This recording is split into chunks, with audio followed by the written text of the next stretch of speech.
I don't want to use the word luck, but luck is when preparation meets opportunity, bro. Exactly. Didn't have the energy because I was trying to focus all my energy and not making mistakes as in my career and my job because I felt like everybody and everything was just looking at me. And I also learned like to be good at some certain things as far as like corporate America, you have to choose how you're going to compromise yourself or others.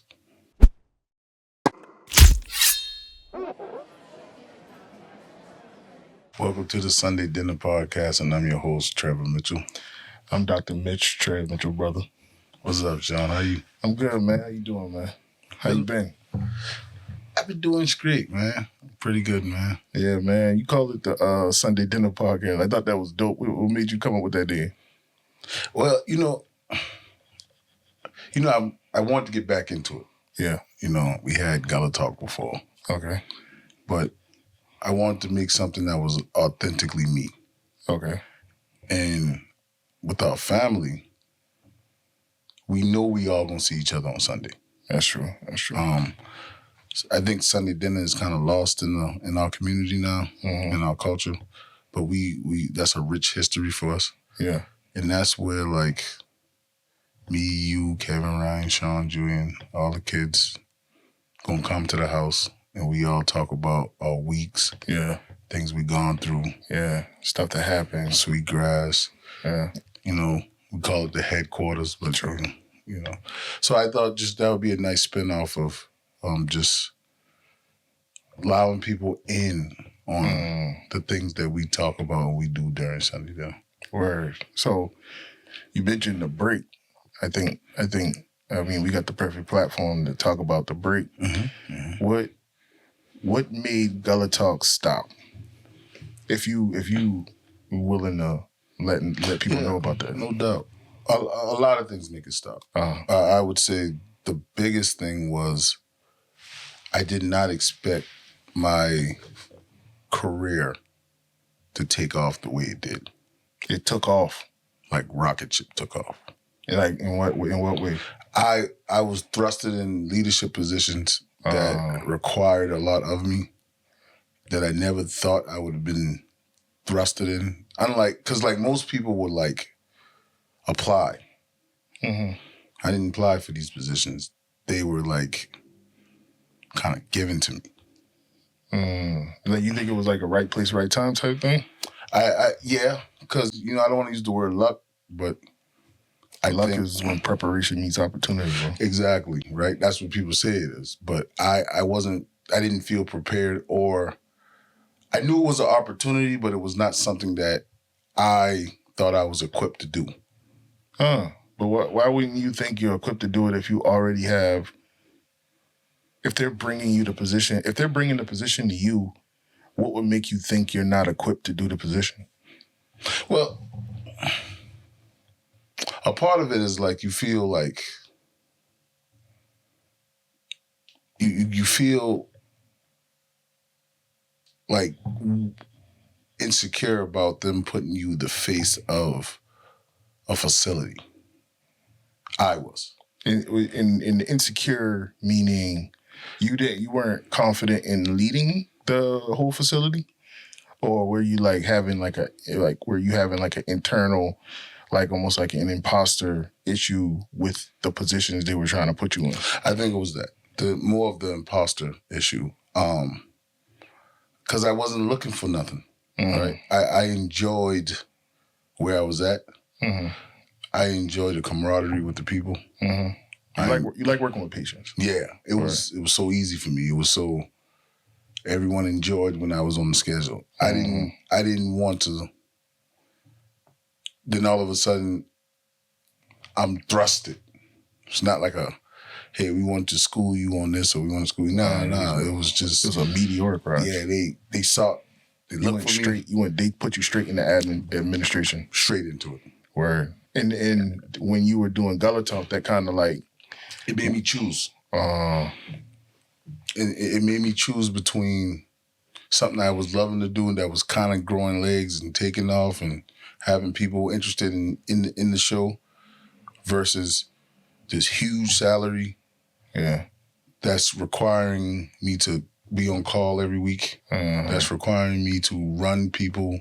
A staff of 180 people. Like, way more responsibility. It was so much more responsibility. So then I just got to a point where I felt I had to choose, and I chose the money. Chose bread. You chose stability. Yeah. Well, I had stability before. Oh, okay. I chose the higher salary and the experience. You chose the upward mobility of the career over sitting trying to build this podcast. Yes. Is that did I put that in a bad way? No. You put it in a way where I just didn't see it. Because I thought, again, I was all in my head, right? I'm in my head trying to figure out, was it 6 years ago, 5 years ago? Why would they put a young guy in these positions?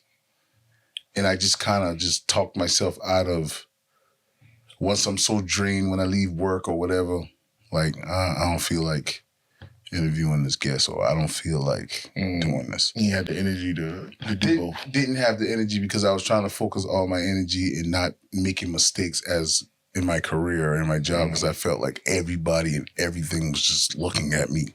So what did you learn from that? I learned that the thoughts that I previously were having were lies that I fed myself. I learned that administration and employee is two different mindsets. Okay, that's fact. And I also learned, like, to be good at some certain things, as far as like corporate America, you have to choose how you're going to compromise yourself or others. And you think you had to compromise what? Did you feel like you had to make compromises as you worked your way up? Because I feel like you got pretty high in your career. Did you feel like you had to make a lot of compromises as far as like yourself and your integrity, things like that? The easy answer would say yes, but I think I learned what the game was. A lot of people don't know what the game is. Facts. And once you learn that the game is not necessarily about being the best healthcare provider, the game is money. Yeah. These facilities are here to try to make as much money as possible. We are all here to make money. Yeah. And if you think of it something any outside of that, then you will have to choose. All right. So when you were going up and you were working your way up, and then you took your break from the podcast, was it like a meteoric, or was it setbacks? Like how was that trip when they boosted you in the admin? How did that go? So again, the boost is like you went from just a regular floor nurse to a director. Yeah. So in one regard, you know the cry of the floor. In the next regard, you learning, oh, this is why they didn't do what we keep complaining about. So then from director, you just not, once I got settled in being that and knowing how to run that and being comfortable and confident in the job, here again, they boost me to another higher position. So you kept going up. Yeah. And it wasn't, I was trying to figure out what was I doing to make them just, Trevor, I take this test, get this licensure. I think you just kept going. I think you just kept going. Just be like, I want to put you here. Yeah, that's why they give you the test. They give you the test, so if you pass the test, you are qualified to do more. Yeah. That's the game. It is. But then it came a point in time where I was let go. How did that feel?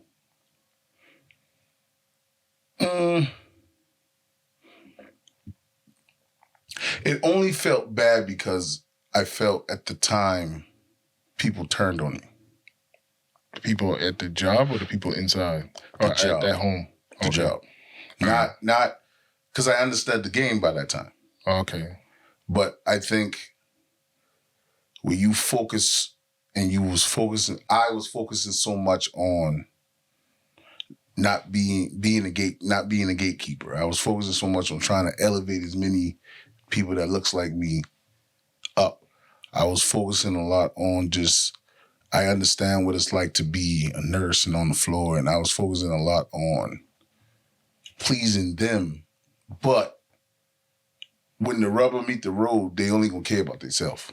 So they will make up a lie. They will call hotlines on you. They will, if you don't give them their way. So it's kind of like the part that was hurtful the most is the people that look like you just will sell you out for not even 30 pieces of silver. And you be like, I helped you when you were trying to get through school. I looked out for you when your mother died. I looked out for you when you didn't have nothing. I not compromised, but I gave a lot for you to be comfortable because I wanted to see the success of you grow. Yeah. But a lot of people since then, they're very remorseful to me. But I don't reciprocate the energy. Like they think I'm holding on something towards them when I'm really not. Yeah, no. I just don't rock with y'all no more. And a lot of them. Yeah, so it's more of always this apologetic toward that people go on like. I'm talking about black people, like Trevor. Because the people. I remember little bits and pieces of it, like how the people were kind of like it was almost like a coup. And it was almost like they praised you all the way up to this position so that they have somebody that looked like them in that position. But as soon as you got in that position and you weren't able to give them what they needed, they turned on you. Immediately. My whole thing is I understand the sentiment on the back end where it's like you don't really rock with them anymore because me personally, you don't have to violate people. You don't have to do the wrong thing in the first place for me to have to forgive you. Like, if you looking at the big picture and you're like, okay, well, he not giving me what I want, so therefore I'm going to try to sabotage him. You don't have to do the sabotage. Yeah. You don't have to do it. But your conscience will kill you. And I let the conscience kill him. Because since I left certain places, they've been miserable. They don't have a home. They realize and they put somebody else in there. They put somebody else there. You can't. They don't even have the person doesn't even care. Yes. So from that, as far as being let go from the job per se, I didn't really feel like if I could be honest, I wasn't really tripping. I was like, all right. Because I could always go back to, I'm in school trying to get my DMP and I always can go back. I started a business. I could always go back to the floor and make money. So that's what I did. And I thought that, okay, I can go back to the floor. I could kind of get this started again. But, then I started extended scrubs. I started taking some time from me or whatever. But when I got back on the floor and I'm like, well, I could work with 312s and still be in school and cool. I can kind of get the podcast started back up. It just seemed like I went totally the opposite route and they just found me. It was like some mob tactic thing. Like, I told you, bro. Once you enter admin, it's just like going back. The hospital that I went in at, the CEO and the CFO and the COO kept waiting on me to come out of my shift in the morning, which I thought was kind of weird. And they like, you Trevor, right? Yeah, I know. I heard you ran these facilities. I heard you was doing this or whatever. Just want to get to know you. Then from getting to know you to like, there's an opportunity I need you to take over here. I'm like, nah, I just want to be. And then again, they ain't let you rest like that. No. So I would scribble a number on the paper, thinking it was so high, and they would just give me it. If they give you that number off the bat, you lowball yourself. I lowball myself, man. I was like, shit, man. Like, you know what I mean? But then I took another opportunity. And I flourished because I had all the experience. I flourished. I mean, it was just one of the most best cushion situation. I was like, word, I can run this small facility. It's cool. Ideal situation. It was so ideal. It was so ideal. And then the facility shut down. Back to square one again. Not necessarily back to square one again is because I became like heavily recruited. Yeah. They were on you. They were on my top. And then another uncomfortable situation came. And the current one I'm in, where it's just, Trevor, I need you up here. So what's your thoughts on the this? last 5-6 years. So what's your thoughts on the discomfort? Like, it seemed like you've been going from situation to situation where you really ain't, where you were learning like very tough lessons. Mm-hmm. Like, what's your thoughts on being comfortable versus discomfort? I embrace discomfort now. In what way? I seek it. Right. I seek pain. Yeah. I seek being uncomfortable because I just feel like the only way I could have grown as the guy I am today, and the stuff that I learned, it came through pain and discomfort. So I just think the Most High is doing this for a reason. I just got to just get out of my way and figure out what is the reason why I'm doing this. What is the reason why? Because a lot of people fight hard to get the opportunities that just was just thrown in my lap. As you've seen. Like, a lot of people go to great lengths to try to get themselves to be directors. And some of the times I didn't even really have the accolades at the time to be it on the job description. They still would just, for some odd reason, just pick me out of the crowd and be like, I want you here. It ain't been for some odd reason. It was for a reason. But I didn't think I was doing anything special to even get the positions that I was. What do you think special is? Special is not what people have. I think the movies have regarded people as doing something special, as something like above and beyond. You gotta be touched by an angel. No. If you're personable and reliable, you're better than 90% of the people you work with. Absolutely. I'm glad you said that. So it's like you're not doing, like, for you, your default setting is arrive 15 to 30 minutes before your shift.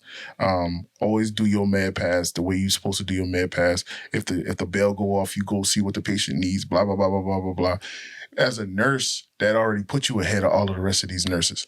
Now, you add in, you don't call out, where they can, if you're on a schedule, they're going to know Trevor's going to show up and he's going to handle his business. B, you don't complain. A, such and such called out, you got to run this whole floor. You're just going to run the whole floor. You're already surpassed 95% of your colleagues. All the things you listed is true. But I try to explain to people, I think people get promoted because they're likable. Yeah, most promotions are social. Yeah, it ain't got nothing that much to do with merit.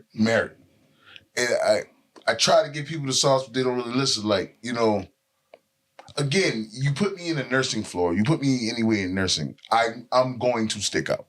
Yeah. 6'4" black dreads, I'm going to stick out. Yeah. So everybody naturally is going to, from the doctors to the patients to everybody's naturally going to be very inquisitive about me and or like crack a joke. Like, shouldn't you be in the NFL? Shouldn't you be that? I never really took it serious, so I would laugh, and then, the doctors or the internal medicine team or everybody just, when I come, they will all just, it's like a hip hip hooray kind of thing. Like, I was just liked. Yeah. And when the administration come around, they was just, so from then it turns into, hey, Trevor, we got a little party gathering at my house. I want you to come. I'm like, oh. I'm not thinking that they're trying to, at that time, I'm not thinking they're trying to just, I'm just like, I'll pull up on you for a little minute, joke, laugh around, which then they walk me into the schools. They're like, well, I think you need to get your doctor. I don't want to get that. Trevor, my friend is over the, you know what I mean? And just compounds. Yeah. So I like to let people know, like, there's a part of you that needs to be likable. And a lot of people don't wanna, I guess, feel the need that they need to be likable, or they look at it like, oh, well, I'm not a kiss up, I'm not a this, I'm neither that neither. I think that a lot of people are very narrow-minded. Yes. And their perception of what it means to be likable for them is like a teacher's pet. When it's really not that at all. Yeah, where it's just like you just need to be a human being to more human beings than the human beings you're familiar with. Absolutely. So it's like, bro, you're going to be working with Asian guy. Yes. You're going to be working with a white guy. You're going to be working with a black guy. Absolutely. Now, none of these people are familiar with your culture. No. But they all have their own things that they're coming. Some people feel like if you don't understand me, then me trying to make myself understandable is me being fake. And it's just like, no, that's not what likable is. Likable is your ability to go into an environment and actually manipulate that environment to be a better environment with your 100%. Presence. Your presence should make it a better environment. And you ain't changing nothing about yourself. You can't change nothing about yourself. Like, you shouldn't. Well, yeah. I would say you shouldn't change nothing about yourself, because if you start changing things about yourself, it's harder to sustain. Yes. Yeah. So you realize that you don't even have to do none of that. It's just. So when I look back at the stories, and I look back at majority of the time, it really was rocking with me. Just not on no like just some nursing work thing. It was just like, yeah, they really like you. They genuinely like you. I found Trevor funny, or me and Trevor was into the same type of music. You know what I'm saying? It was things like that. Just little sidebar conversations you would have from that. But to circle back, that was what caused me to kind of give up something I really was enjoying doing, and I kind of stopped it at a point where it was starting to grow legs, and I kind of beat myself up for it sometimes. All right. So what about now? What's different now with Sunday dinner? What's different now with Sunday dinner is through the course of those 5-6 years, I would like to tell my story. I think I also would like to everybody else who has been hitting me up over the years, man, Trevor, I want to be on the podcast. I want to create another platform for that. Also, what's different now is I'm more secure in myself. Like I'm much secure in who Trevor is. Yeah. And I like Trevor. Yeah. I'm not at a place in life where I'm still trying to figure out who I am, what I like, how should I move? Nah. This is Trevor. You're okay with who you are now. Yes, because I guess the world validated who I am. You needed something extra. Well, you needed to accomplish a few things to feel like you were validated. At the time, I didn't think I did. But when I do introspection, I'm like, I guess that's what I needed. But you like, what do you feel now? Like, do you feel like you needed to prove something? Like, what is it that you think you needed? So what is it that these accolades or this meteoric rise in your career, what did you think that secured? It secured that who I am as a person, who is Trevor, that people may critique or try to police, is what actually got me to the levels that I got at. So, though I take what people say in consideration, I understand that when I brought Trevor to the situation, I'll give you a better example, right? I got promoted to be over these hospitals. And she's like my mentor now, but she promoted me over these hospitals, and she was like, you're a big fish in a small pond in Charleston. Let me see what you can do here. All right, I went inside the hospitals, kind of, sort of doing the landscape or whatever.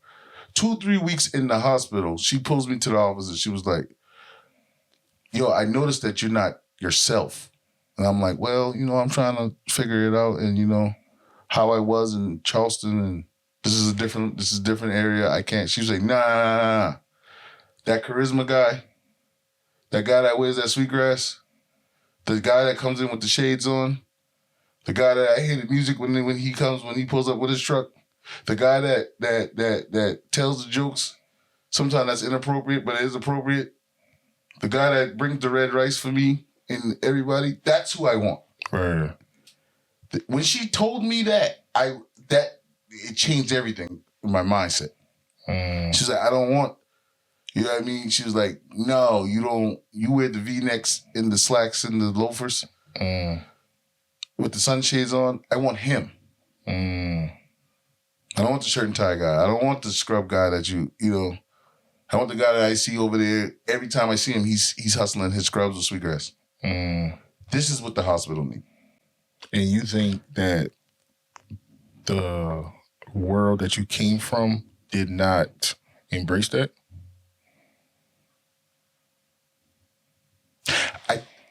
I think it was embraced, but I think when you start thinking about society norms, right? Or you start talking to people like from a certain time period that's stuck, they will be like, with every elevation, you need to be like this type of person. Yeah. You need to make sure you clean up yourself a little bit. Even though people tell you, be yourself, they'll still tell you, like, Trevor, your hair a little nappy, like, when you get your hair retouched. Those type of things. So you kind of. Yeah, it's like me being a doctor. It's like I'm succumb to. Supposed to be wearing khakis in the doctors all day and shit like that. Yeah, it's hell like, no, that's I'm not me. The doctor here. Yeah. So I started to like, damn. It made me start looking at myself like, all that what she described, that charismatic guy that she loves the most. Yeah, that's you. That's Trevor.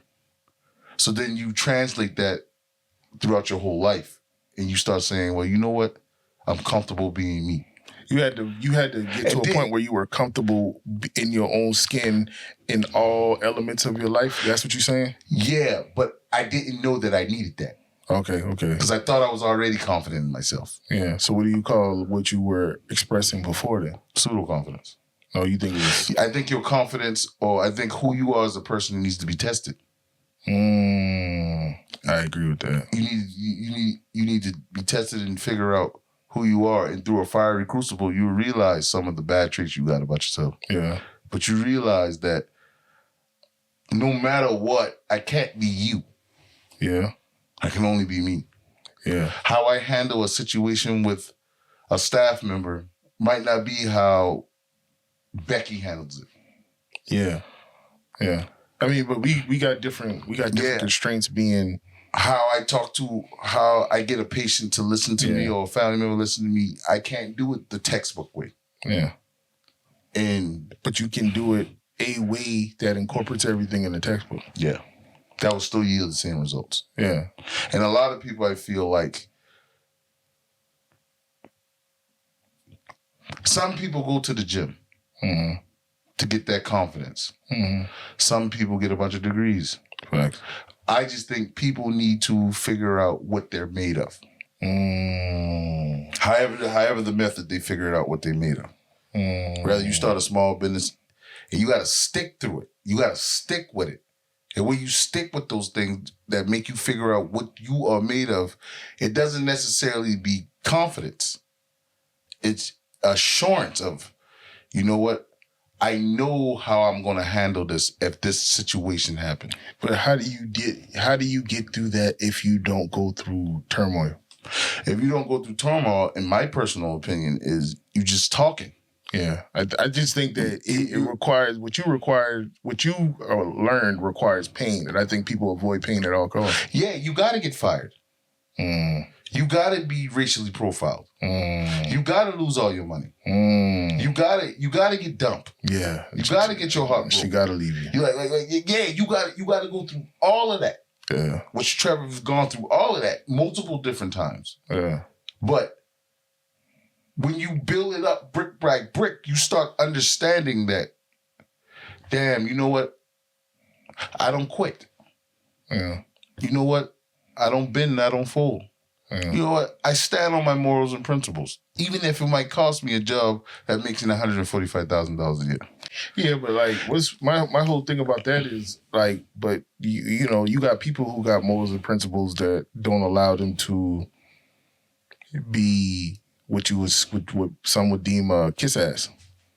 Mm-hmm. Like, what would you tell somebody who's in that thing that's like, I can't, what people like to say, I can't be fake. I don't like that line, but I hear it a lot.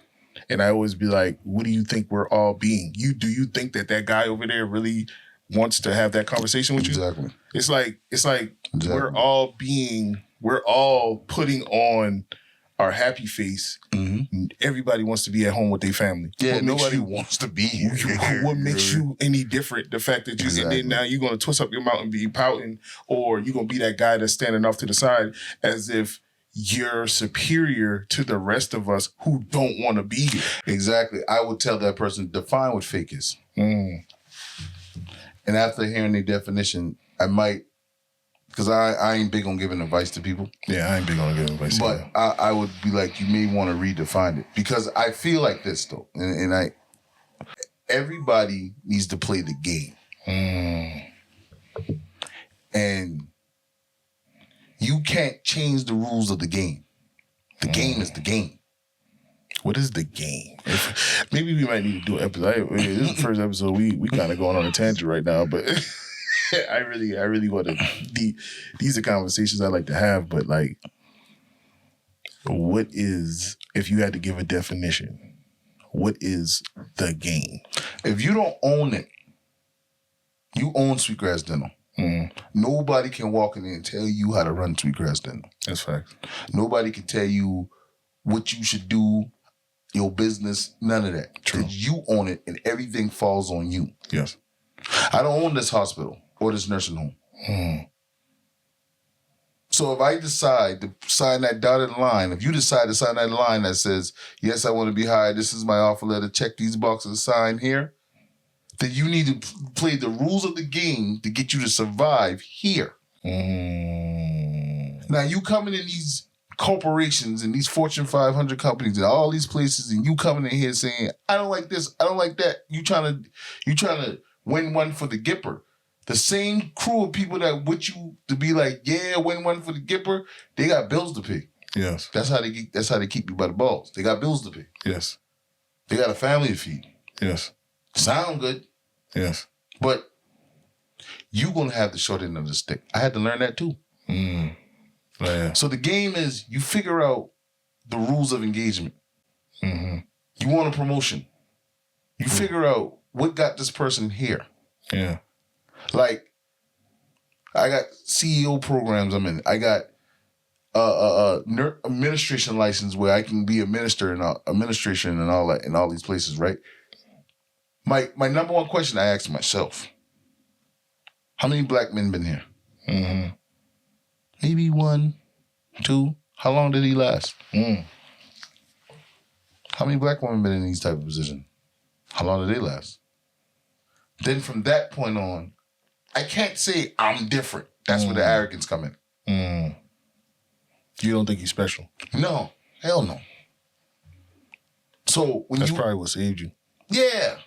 That's why I can't trip when them boy let me go. You know what I'm saying? I'm like, all right, it's all cool. I already got farther than I thought I was going to get it. Hell yeah. I good with being, you know what I'm saying? I good with being on the floor. But you know,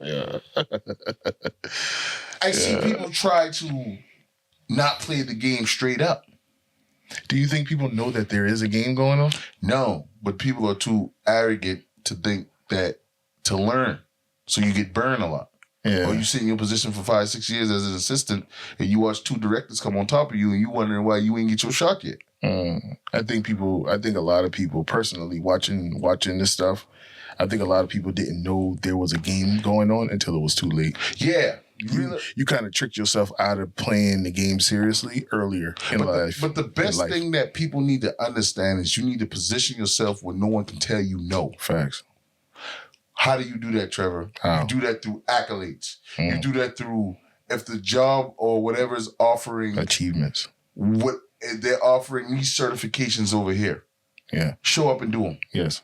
Because you just can't get it off just, I've been here and I've been loyal and I've been working. These people, this shit ain't loyal to us. Yeah. We all know that. Yeah. These companies get bought and sold all the time. All the time. So the person that hired you for that company might not, in a couple of years, won't even be here because they done sold this company to another company and they got new managers and stuff in there. So loyalty ain't got nothing to do with this. Yeah, so what make me successful than most people who are in administration is I'm a nurse. Mm-hmm. You got the BSN.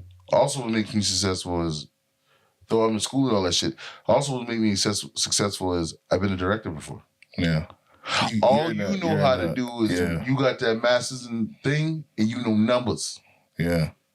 I know how to run it from the medical side. Yeah. And from the admin side. So it's really your wealth of knowledge that keeps you in the game. And I think people don't realize that your knowledge is your mobility and what you know, and what, most importantly, what you can apply that you know. Like, you have to be able to apply the knowledge. It's not, and a lot of people think that it's, if I just get the same books as a doctor, I can act as a doctor. No. You cannot do that. There is it's almost like, yeah, you can play basketball all day long, but when you turn 18, you can't just walk up to the combine and say, I'm going to just go do the NBA combine and I'm going to just walk onto a team. No. There's a system in place that trains up these professions. They train up the people to come up and become these things. And I think with this anti-intellectualism that's going on in these different communities, what they're doing is they're trying to get people out of going that path and saying you can create your own path, but there is no way in through that path. Yes. And you're trying to dig a hole to get into something where they're letting you in through the front door. You just need to prove yourself. You just got to prove yourself. And just go through the 100%. do the prerequisites. Oh, you smart? Then they're gonna hang you a test, pass the test. They're gonna hang you another test, pass the test. Pass the test. It ain't. I don't think that. I think a lot of people get lost in the idea of, well, I have the same information as you do. I should be able to get what you have. It's not the information. It's what I have proven with the information. So, yeah, I got a doctorate of dental surgery. Yes, I do have a doctorate of dental surgery. Yes, I have to extract teeth with people watching me extract teeth on a live person, not a dummy. I have to give injections on a live person, not a dummy. 100%. And make sure it's right. 100%. I have to take a licensure where I have to do procedures on people that each step of the procedure had to be checked. This is a 4-hour exam. Then I have to go into a testing center and take an 8-hour exam. 100%. This is why when I walk into the room, I get the respect that I get. It's not just the fact that I'm calling you dumb. I'm not saying that you don't have the information. I'm not even saying you're not intelligent. I'm saying you are intelligent. You just haven't proved it in the right manner. Also to add to all of that is you got to take your feelings out of it. That's facts. What I mean by that, like the CEO I just described and told me about, in the same breath, she will slaughter me. You should be slaughtered. Yeah. In the same breath, a lot of times I see people. A good mentor will talk to you crazy. Yeah. A lot of the times I see people where they're like, well, I feel like they don't like me. I feel like she's hard on me or he's hard on me. I didn't like the way they talked to me about this, or I didn't. Yeah, a lot of people buckle under that type of pressure. Yeah, so, it's, but at the end of the day, it's about respect. Nah, at the end of the day, you're dealing with millions and millions of dollars. Yeah, but at the end of the day, if you're playing with people. What people don't understand is, I didn't mean to cut you off, but what people don't understand is respect is not allowing you to do what you want to do. Exactly. Someone who allows you to do what you want to do does not respect you. If you're sitting here going down the dark and dreary and someone really respects you, they're going to tell you, hey, you're headed down the dark and dreary path. You need to correct yourself. Yes. If they don't respect you, they will allow you to crash out. Yes. And that's what I'm saying about like the world. It's like if a mentor is trying to get your mind to the place that it needs to be to succeed, your mind as the default setting isn't hearing it, isn't there yet. And also your mind as it's training itself is not able to crack that part of it, and therefore it probably needs to be shaken up. And that's why usually you get I tell people the best mentors are very harsh people. and they shoot it straight, and they don't worry about your feelings, because your feelings really don't matter in the grand scheme of things. Absolutely. If I'm saying I'm gonna be a private practicing dentist and I'm gonna move back to Charleston, South Carolina, where the average age of the other black dentists is 50 to 60 years old, and I'm moving here to be the youngest black dentist, I don't need nobody to tell me how to do it with Pretty Please with sugar on top. See, you learn that through time. Yeah, but you learn that. But you learn that through placing yourself. I would not have been that. I would not have been in the space to hear that if I didn't put myself in the space to hear it when I was 18. Yeah. So naturally, I don't think I was in the space to hear it. Yeah. Okay. Naturally, I think you just know with your pride and your ego, you always want to buck somebody, but I've actually been groomed. Yeah. I agree. And the people that groomed me were black women. Oh, really? Yeah.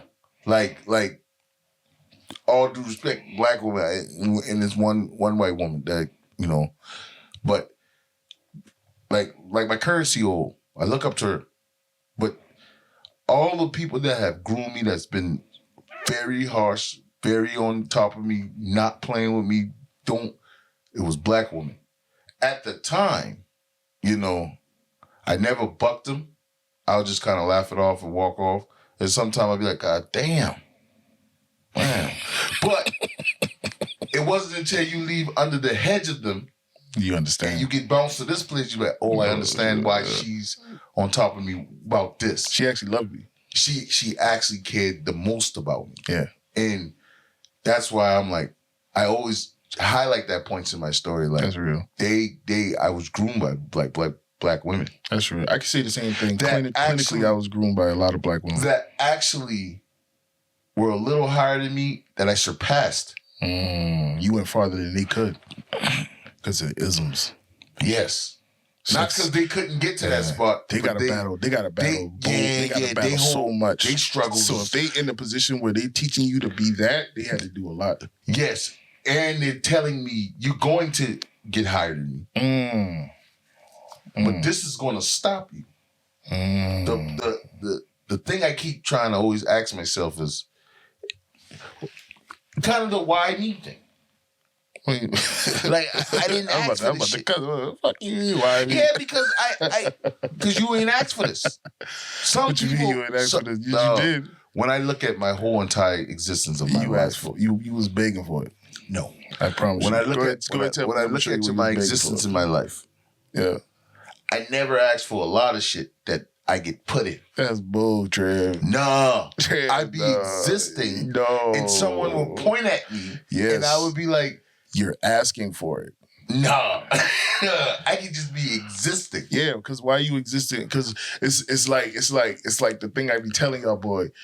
Y'all see everybody because y'all be looking. Like, if y'all go to a place and y'all, like, say we in a restaurant and you in the restaurant, you will see everybody who entered that restaurant because your head up looking at the door and you watching everybody walk by. I'm not watching people walk by. I'm not watching that. So when a person sees you, see them, they're going to be like, hey, they're going to acknowledge, oh, hey, Trev, I see you. You're asking to be seen, but you don't think. No, I'm not asking. You don't think that you're. You don't think that your that. actions are asking for, because this is another thing. This is another thing. Where were you to where the administration even thought to get you off of the floor for the first promotion? Where were you? On the floor. You were on the floor doing what?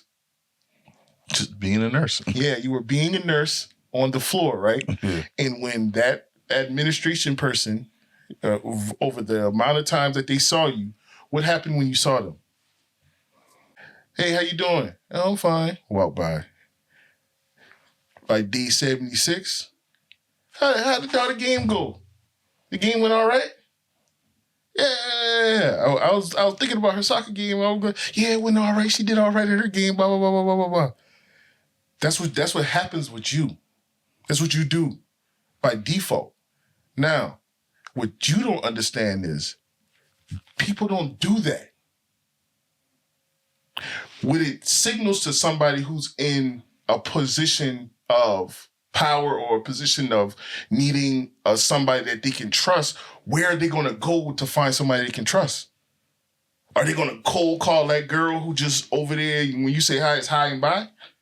Or the person that can't be fake? Or the person that cares about my daughter's soccer game? You're begging to be groomed. I had to learn this about myself. I had to learn this about myself.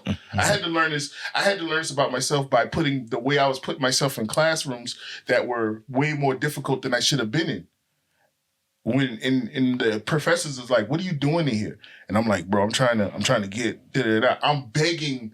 I'm literally not knowing. I had to learn this about myself. That's what I'm trying to tell you. I'm literally begging this person to mentor me into the right way to go because I'm going at it so blindly.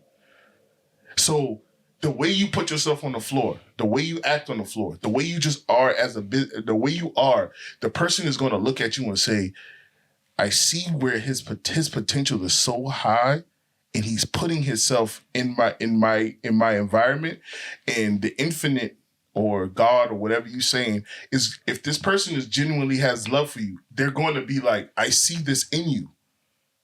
And they're going to attach themselves to it. The people who put themselves outside of that, meaning they don't create the intimate connection, they don't learn these people names, they don't want to be a part of the ecosystem, they never get pushed to the place where they can be groomed into an admin. You've been begging for it by just being you, because you were destined for greatness. You were destined for something bigger. You were always destined for something bigger. That's why you had the personality that you had, and that's why you did the things that you did. And the thing about you is, what you don't understand is, you've been doing this shit for so long, you don't even think that you're doing anything different. And you can go back to all the way back to the daycare. You've been like that. So what I'm saying is, when you got to college and you say, I want to be a BSN, I want to be a nurse. If you describe how you was in that nursing school, will not surprise somebody who see you on that nursing floor. That's true. Now, when you was in nursing school, what did your professors do? You know what? This big black boy with dreads, you gonna be a good nurse, but I'm gonna make sure that you got these. They did the same thing. They took you under the wing. They got your skills ready, because they know at the next step you was going to be on the floor. And no matter where you go, there you are. You got on the floor, bright-eyed and bushy-tailed, and what you do? The person next to you, hey, how you doing? Day 1. By day 90, hey, I ain't got a Pop-Tart. I know you like strawberry Pop-Tarts and shit. Mm-hmm. You not doing this for anything other than you just think Sarah's just a cool person and she told you like Pop-Tarts. You bought the Pop-Tart. You thought about her with the Pop-Tart. You just being a genuine person. This activates things in people. People don't really understand the connection, the human connection that comes with a lot of this stuff. And this is why you get promoted the way you do. It's the fact that you connect on an intrinsic level with people very quickly. And it makes you susceptible, and it makes you people who are teachers or people who have power, they connect to you in order for them to groom you for whatever comes next. And that's what I'm saying. What you're being groomed for is your destiny. I 100% agree. I know I didn't mean to go on that long rant just now. But the thing that I now try to, I guess, do is, I don't know how to move with intention now. I never knew how to move with intention. So someone would be like, how do you move? You need to move with intention. Trevor don't know how to do that. Because, you don't know how to move with intention? Yeah. And this is kind of the first time where in my life where I'm kind of like, all right, this is my goal here, and I'm trying to achieve this. Because I'm just, like you said, it's like a leaf blowing in the wind. Like I've always just flow. I always just, oh snap, this opportunity come. All right, cool. Yeah. Oh snap, this. So I never was really. Yeah. I never really know how to, and I'm trying to train myself how now to like be intentional about your next move in your life. Mm-hmm. Be intentional about where you want to see it, where you want to go for the next 2 to 3 years. So where do you want to see the podcast go in the next 2-3 years since we on that conversation? I want to see it to grow legs. I want to see people. What are you trying to build with this? Like, what are we doing here? What are you? If you could let the people know, if you could talk to the people, if you had a chance to just one time just be like, all right, man, we back with the Sunday Dinner Podcast. What are we doing with this? Because with the lessons that you've learned, I want people to know the importance of culture. I want to take our average mind and expand it. Right. I want us to see the fruits of what dialogue can do, how it can save people, how it can spark an interest in you. Through dialogue, people can grow. People can build connections. Through being vulnerable and not being open to tell your story. I want people to connect with that. Word. I'm not here to say, oh, I'm trying to make this podcast be the biggest thing in the world, or I'm not trying to get views and be popular. I want to talk to my brother. I want to talk to people in my community. Facts. After we just eat Sunday dinner. Word. Okay. That's what's up. I think that's something that a lot of people can resonate with. I think that's a good a good starting point. I think this was a good introduction to the Sunday Dinner Podcast. You know what I'm saying? Because I want us to go back to eating Sunday dinner. I want people to feel what we feel every Sunday as a community. Yeah, because we ain't never stopped eating Sunday dinner. So I mean, I might not go to church, but we never stop. Yeah. We never stop. That's another podcast. Yeah. But we never stop Sunday dinner, and I think that's what made the connection still strong. That's what's up. Yeah, because we are at least once a week, at least 4 or 5 of us out of the 6 brothers is in the same place, and we talking about what just happened and what's going on in the world, what's going on in our life, and we see the changes in real time. We watch our brothers become fathers. We watch each other become business owners and homeowners. We watch each other launch brands and nurture brands, and we watch successes and failures, we talk about them on Sunday. And I think the fact that we have an ecosystem where we can talk on Sunday, or we got a place where we can vent, I think that's what kind of kept our sanity in the things that we do. Yeah. So I really think that it's important, and I want the community as a whole, like you just said, to go back to getting back to the dialogue with the people you love the most and the people that love you the most, so that they can kind of get an understanding of you holistically and not the image that you've become. Absolutely. With the things that you've accomplished. Because I have a real problem with the way people perceive me. But I know that's not my ministry. But I know I would love more people to understand that I did not achieve anything that was unachievable. And I followed a recipe. I didn't make this up on my own. I followed a recipe, and I will gladly give you the recipe if you want to follow it. But if you try to change the ingredients, you're going to get a different dish. Try to play the game. So you call it the recipe, I call it the game. Right. Yeah, and I don't want to, I think people need to experience. So I don't want the selfishness for us to, when we go through, how we can share each other burdens and sorrows. Yeah. How we could talk through, oh man, we kind of messed up right now. Or how we push through our drops and all of that. Give the people the insight on that. Yeah. And it all happens on Sunday dinner. Right. Yeah, man. So I guess that wraps our first episode of the Sunday Dinner Podcast. Appreciate you guys, man. We appreciate everybody that came through, man. You know what I'm saying? We still working out the setups and all that stuff. Oh, yeah. I'm Dr. Mitch, man. I'm Trevor, man, signing out. Appreciate it, man. Thank you. Appreciate y'all.